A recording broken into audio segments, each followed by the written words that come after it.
So we are starting the poem. As I have already said, this poem focuses on the futility and horrors of war.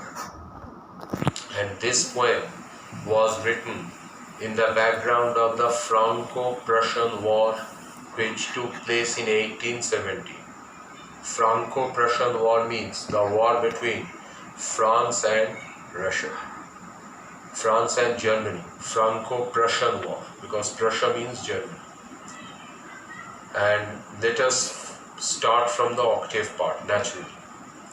A small, one thing you should bear in mind, Asleep in the Valley was originally written in French, because Rimbaud is French. It has been translated into English, but the original poem was written in French. The name of the original French poem was Les Dormiaux du Val. Les Dormiaux du Val. This was the name of the original French poem. Val means valley in French.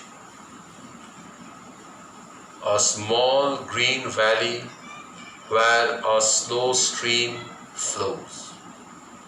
The octave starts with the description of a picturesque valley. Picturesque, just like a picture. That means very beautiful, very pleasant. The poem starts with the description of a beautiful valley. The poet has used two adjectives to describe the valley. The valley is small, the valley is green. Now what is a valley? A valley is a place between two mountains, Upattaka. And the valley is not a big one. This valley is a small one. And how is the valley? The valley is green. That means the valley is covered with foliage. Foliage means the plants and trees. A slow stream flows. Stream means a small river. A small river is flowing through the valley and leaves long strands of silver on the bright grass. You have to understand this. Why is the grass bright? The valley is covered with grass. The grass is bright. The grass is bright because it is illuminated by the rays of the sun. Surjer aloye alokito ghash. That is why it is bright grass. And what does the stream leave on the grass? The stream leaves long strands of silver. Now actually, it cannot be silver that the river leaves on the grass. Actually, these are grains of sand, bali dana. And the grains of sand look very bright.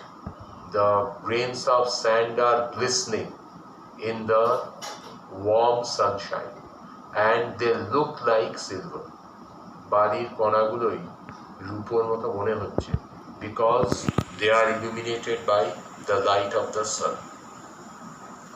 From the mountain top stream the sun's rays.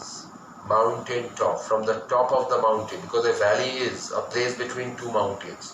From the top of the mountain the sun's rays stream. Here, note that here the word stream has been used as a verb.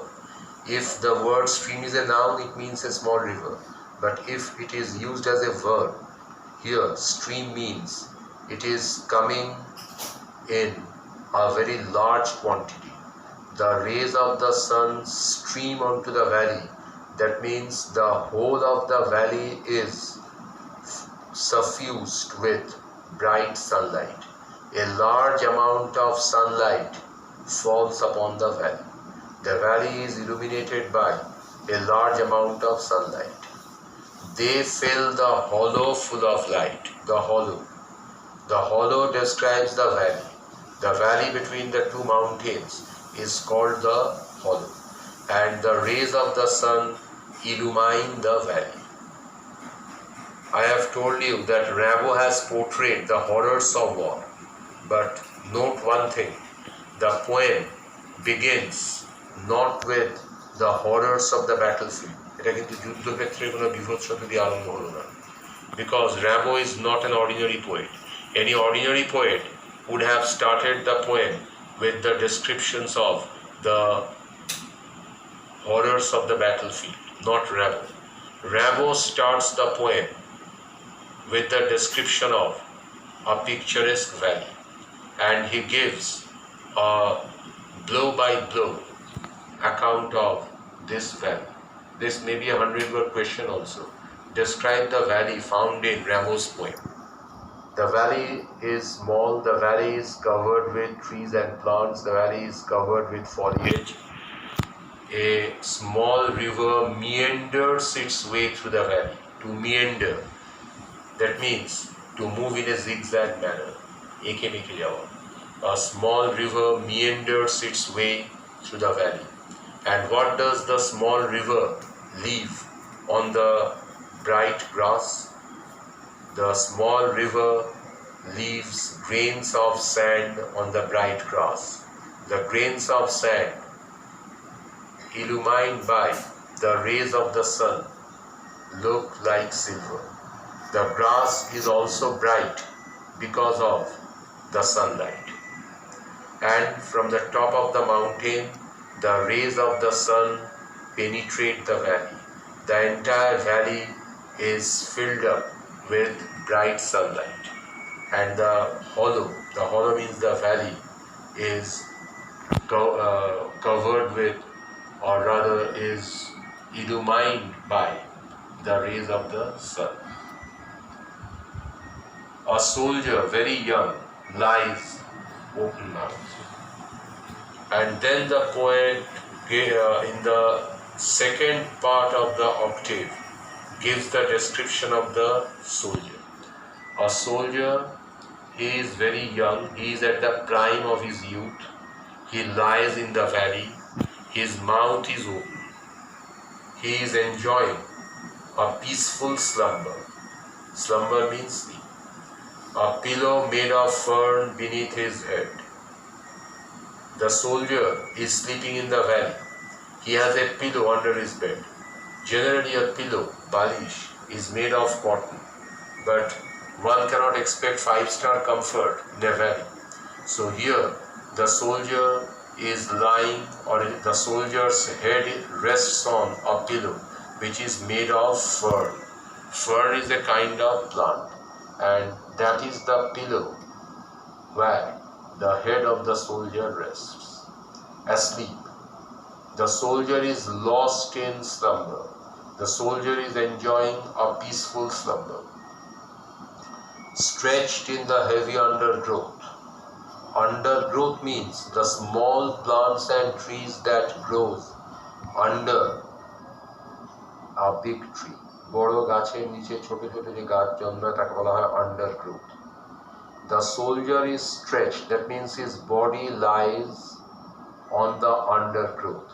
That means on the small plants and trees that grow under a big tree. Pale, in his warm, green, sun-soaked bed. The soldier is lying in a bed. What is the bed? The bed is the valley. And the bed is sun-soaked. Soak means to put something into a liquid. কোনো তরল পদার্থে চুবিয়ে দেওয়া, তাকে বলা হয় to soak. Here, sun-soaked bed refers to the sunlit valley. সূর্যালোকিত উপত্যকাকে বোঝাচ্ছে. The sunlit valley is the bed of the soldier. It is green. It is covered with greenery because there are many plants and trees. It is warm because the rays of the sun have made the valley warm. But the soldier's face is pale. Pale means there is a whitish expression on his face. And this is the first time that the reader gets an indication that all is not well, because the face of the soldier is pale. A person who is enjoying a peaceful slumber, his face should not be pale, but there is a pallor, একটা ফ্যাকাশে ভাব রয়েছে on the face of the soldier. So in the first stanza the poet describes a picturesque valley. In the second stanza the poet gives the description of a sleeping soldier. We read up to this point, and in our next class we will finish the poem. Thank you.